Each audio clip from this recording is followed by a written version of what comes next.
نحمده ونصلي على رسوله الكريم اما بعد فاعوذ بالله من الشيطان الرجيم بسم الله الرحمن الرحيم ما كان محمد ابا احد من رجالكم ولكن رسول الله وخاتم النبيين وكان الله بكل شيء عليما۔ محمد الرسول اللہ صلی اللہ تعالی علیہ وسلم تم مردوں میں سے کسی کے باپ نہیں ہیں، لیکن وہ اللہ تعالیٰ کے رسول اور خاتم النبیین ہیں۔ اللہ تعالیٰ ہر شے کو جاننے والا ہے۔ اس آیت کا شان نزول یہ ہے کہ عرب کے اندر ایک کبھی رسم موجود تھی کہ منہ بولے بیٹے کو بھی حقیقی بیٹے کی طرح سمجھا جاتا تھا۔ مرنے کے بعد وراثت کے اندر، حلت و حرمت کے اندر، رشتے ناطے کے اندر، تمام کے تمام احکامات میں نسبی بیٹے کی طرح ہی اسے شمار کیا جاتا تھا۔ یعنی کہ جس طرح نسبی بیٹے کے مر جانے کے بعد اس کی بیوی کے ساتھ نکاح کو حرام قرار دیا گیا ہے، جس طرح حقیقی بیٹے کی اپنی بیوی کو طلاق دے دینے کے بعد اس کی بیوی کے ساتھ نکاح کرنے کو حرام قرار دیا گیا ہے، اسی طرح عرب معاشرے کے اندر بھی منہ بولے بیٹے کے مرنے کے بعد یا اس کے اپنی بیوی کو طلاق دے دینے کے بعد اس کی بیوی کے ساتھ نکاح کو حرام قرار دیا جاتا تھا۔ تو اللہ رب العزت نے ایک ہی آیت نازل کر کے عرب کی اس گندی اور کبھی رسم کو جڑ سے اکھیڑ کر پھینک دیا اور اس رسم کا ہمیشہ کے لیے خاتمہ کر دیا۔ واقعہ اس کا یوں ہوا کہ حضرت زید رضی اللہ تعالی عنہ حضور اکرم صلی اللہ تعالی علیہ وسلم کے غلام تھے۔ آپ صلی اللہ تعالی علیہ وسلم نے حضرت زید کو آزاد کیا اور حضرت زید رضی اللہ تعالی عنہ محمد رسول اللہ صلی اللہ تعالی وسلم کے گھر میں رہنے لگے۔ آپ نے اسے اپنا بیٹا بنا لیا۔ تو صحابہ کرام اور عرب کے لوگ زید بن حارثہ کی بجائے اسے زید بن محمد کہہ کر بلانا شروع کر دیا۔ حضرت زید رضی اللہ تعالی عنہ کا نکاح حضور اکرم صلی اللہ تعالی علیہ وسلم نے حضرت زینب سے کروا دیا۔ حضرت زینب سے ناچاکی کی وجہ سے حضرت زید رضی اللہ تعالی عنہ نے انہیں طلاق دے دی۔ تو اللہ رب العزت کے حکم سے حضور اکرم صلی اللہ تعالی علیہ وسلم نے حضرت زینب سے نکاح فرما لیا۔ تو عرب معاشرے کے اندر ایک طوفان بدتمیزی کھڑا ہو گیا۔ تو اللہ رب العزت نے اس کے جواب کے اندر اس آیت کو نازل فرمایا اور تمام کے تمام اعتراضات کا جواب دے دیا۔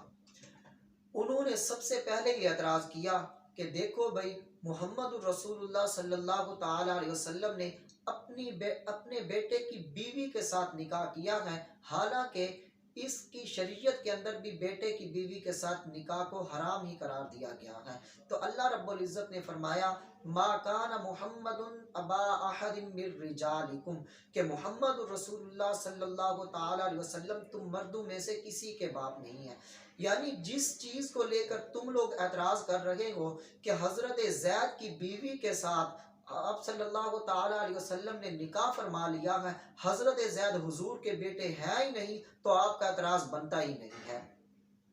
پھر انہوں نے دوسرا اعتراض کیا کہ اگرچہ یہ رسم اس جگہ پر موجود تھی، عرب کے اندر یہ مشہور ہو چکی تھی، تو کیا لازمی تھا اگرچہ حقیقی بیٹے کی طرح اس کو نہ بھی سمجھا جاتا تو زیادہ سے زیادہ اس کی بیوی کے ساتھ نکاح کو صرف جائز ہی قرار دیا جاتا؟ تو آپ کے لیے کیا ضروری تھا کہ اس کے ساتھ نکاح ہی کرتے آپ؟ تو اللہ رب العزت نے فرمایا وَلَٰكِن رسول اللہ، لیکن وہ اللہ تعالیٰ کے رسول ہیں۔ اس کا مطلب یہ ہے کہ اللہ تعالیٰ کے رسول پر یہ چیز فرض اور ضروری تھی، اس وجہ سے کہ حلال چیز کو عرب معاشرے کی گندی اور کبھی رسم نے اس کو حرام کر دیا تھا۔ حضور پر یہ فرض عائد تھا کہ آپ صلی اللہ تعالی وسلم نکاح کر کے اس حلت کو برقرار رکھتے اور یہ گندی رسم کو وہاں پر ختم کرتے۔ تو اللہ رب العزت نے اپنے پیغمبر کو حکم دیا، جس کی وجہ سے آپ صلی اللہ تعالی علیہ وسلم نے نکاح فرما کر اس کو ختم کر دیا۔ پھر آگے فرمایا وخاتم النبیین۔ سوال یہ پیدا ہوتا تھا کہ آپ صلی اللہ تعالیٰ علیہ وسلم کے لیے بھی ضروری تھا کہ وہ اس رسم کو ختم کرتے، حالانکہ وہاں تو رسم اس حد تک موجود تھی جس کی وجہ سے طوفان بدتمیزی کھڑا ہو گیا، آپ کے بعد کوئی اور اس کو ختم کر دیتا۔ اللہ رب العزت نے فرمایا وَخَاتَمَ النَّبِيِّينَ، اس کے بعد کسی پیغمبر نے، کسی رسول نے آنا ہی نہیں ہے، کسی نہ ایک پیغمبر کو نبوت ملنی نہیں ہے جس کی وجہ سے اس رسم کو ختم کر دیا جاتا اور اس پر ہمیشہ کے لیے اس کو جڑ سے اکھاڑ کر پھینک دیا جاتا۔ تو آپ صلی اللہ تعالی وسلم کے لیے ہی ضروری تھا کیونکہ یہ اللہ تعالیٰ کے آخری نبی ہیں۔ وَكَانَ اللَّهُ بِكُلِّ شَيْءٍ عَلِيمًا، اور اللہ تعالیٰ اس کے اندر جتنی بھی حکمتیں تھی، جتنی بھی مصلحتیں تھیں، سب کو جاننے والا ہے۔ اب اس آیت کو لے کر قادیانی حضرات اعتراض کرتے ہیں، کہتے ہیں کہ خاتم کا معنی ہوتا ہے مہر۔ اب یہ ہوگا کہ جس جس پر مہر لگے گی وہ نبی بنے گا۔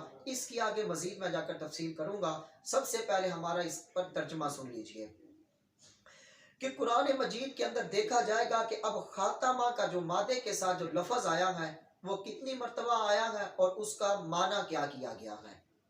قرآن مجید کے اندر 7 جگہ پر اللہ رب العزت نے لفظ خاتمہ کو ذکر کیا ہے۔ سب سے پہلے ختم اللہ علی قلوبہم وعلی سمعہم وعلی ابصارہم غشاوہ ولہم عذاب عظیم۔ دوسری جگہ پر قل ارأیتم ان اخذ اللہ سمعکم وابصارکم وختم علی قلوبکم من الہ غیر اللہ یأتیکم بہ۔ تیسری جگہ افرأیت من اتخذ الہہ ہواہ واضلہ اللہ علی علم وختم علی سمعہ وقلبہ وجعل علی بصرہ غشاوہ۔ چوتھی جگہ الیوم نختم علی افواہہم وتکلمنا ایدیہم وتشہد ارجلہم بما کانوا یکسبون۔ پانچویں دفعہ ام یقولون افترى علی اللہ کذبا فإن یشاء اللہ یختم علی قلبک۔ چھٹی جگہ پر یسقون من رحیق مختوم۔ ساتویں جگہ ختامہ مسک وفی ذلک فلیتنافس المتنافسون۔ ان 7 جگہ پر اللہ رب العزت نے لفظ خاتمہ کو ذکر کیا ہے، یعنی کہ اب ان کے اندر دیکھا جائے گا کہ قدر مشترک کون سا معنی ہے۔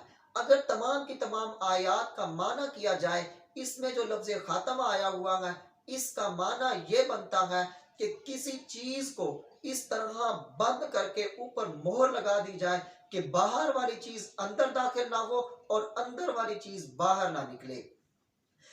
تو سب سے پہلے آیت جو میں نے آپ کے سامنے پڑھی ہے، جیسے ختم اللہ علی قلوبہم، اس کا مطلب یہ ہے کہ اللہ رب العزت نے کافروں کے دلوں کے اوپر مہر لگا دی ہے۔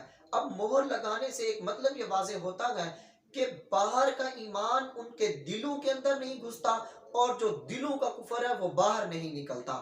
اسی طرح ہی اب آئیے لفظ خاتم النبیین کے اوپر، یعنی کہ نبیوں کی تعداد جتنی بھی آنی تھی حضور صلی اللہ تعالی علیہ وسلم پر پوری ہو چکی ہے۔